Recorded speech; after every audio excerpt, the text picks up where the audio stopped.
In scenes unprecedented in the Islamic Republic, a woman cuts her hair as the crowd cheers her on, chanting death to the dictator. Rare images are trickling out from across Iran, where thousands have taken to the streets in daring acts of defiance never seen before on this scale. Widespread protests are currently taking place in Iran following the death of a 22-year-old woman who was taken into custody by the so-called morality police for wearing her hijab incorrectly. That is what women are dealing with in Iran. That is what conservative men here in the United States are hoping for in our future. Now, here's more on the story from CNN. They're risking being jailed or even flogged for defying the country's strict Islamic dress code. But that has not stopped them, with many removing and burning their headscarves. The protests were sparked by the death of 22-year-old Mahsa Amini while in the custody of the morality police. Authorities say she died of a heart attack, which her parents do not believe. The authorities say an autopsy is being reviewed. But the protests have snowballed into much more than that, with women chanting for life and freedom. Freedoms that were taken away from them by the 1979 Islamic Revolution. Now, the recipe for unrest in Iran has been there, right? All the ingredients for that unrest have been there, and I think that this is about more than what happened to this 22-year-old woman. What happened to her, to be sure, was tragic.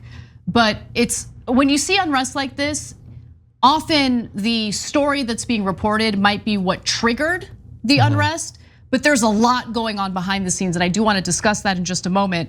Before we do, a few more details about her. I want to note that there's definitely a lot of lying going on.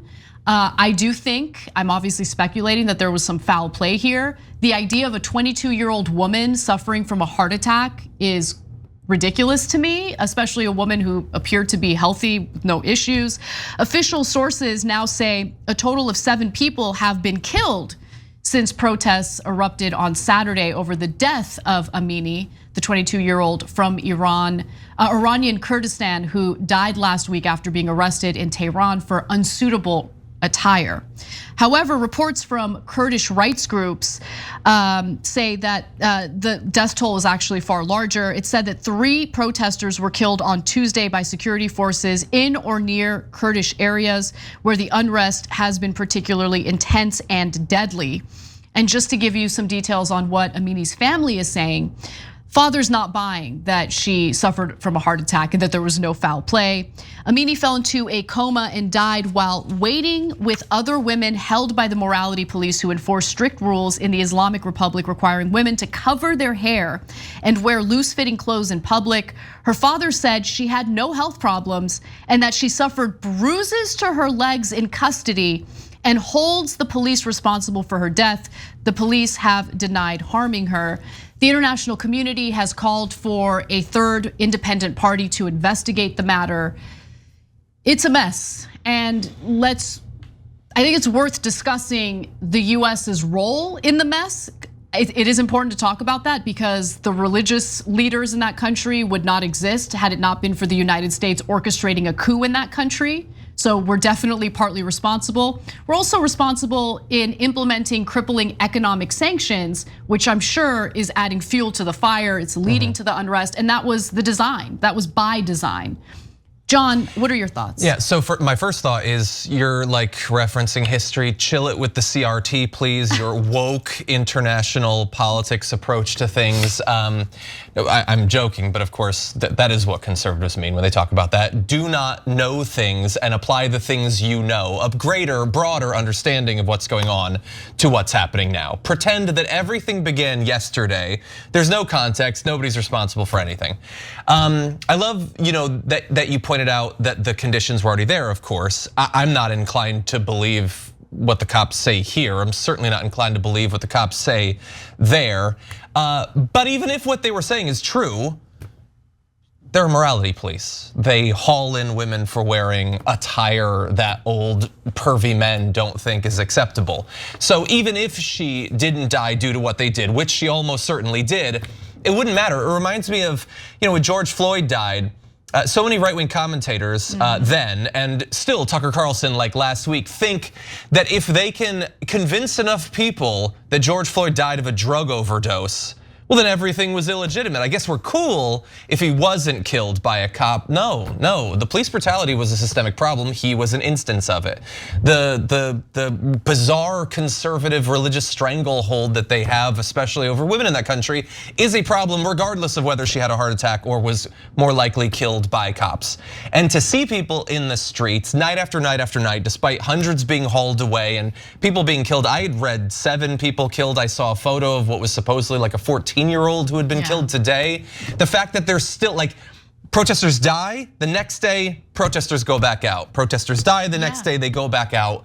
I don't wish that on any society, but in a society as broken as this, I do wish that people have the bravery, the courage to confront the regime in the way that we're seeing. Oh, and what you're seeing on the streets with these protests definitely symbolizes what you're talking about here. They're carrying out so much risk in protesting. The women who are out there refusing to wear headdresses to make a point about how they don't want to be oppressed by the religious leaders in that country anymore. They're not going to take it anymore. They're putting their own lives on the line to fight for a better country. They're fighting for freedom.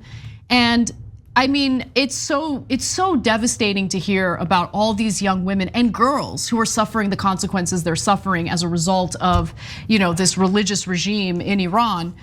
And the one other thing I'll say is, I don't want anyone to think I'm sitting here all high and mighty, like, oh, we're so much better in the United States. Right now, in some ways, yes, we are. But the kind of rhetoric you hear from right wingers in this country reminds you of what you'd hear from religious leaders in Iran, right? About being chaste, about covering yourself up head to toe, right? Not being able to go to work because work is not where women belong. They belong in the kitchen, raising children.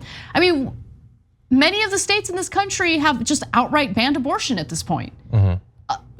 Denying women bodily autonomy and reproductive rights. So I don't want to fall to the kind of climate, the kind of environment that we're, critical of in places like Iran. But that is what some right-wing extremists in this country are fighting for as we speak. No, it is a global fight against this ideology. And the ideology comes in slightly different forms in different countries. Very often it assists the forms in other countries, as you've alluded to with the US's role in setting up, at least the beginnings of this regime 50 years ago.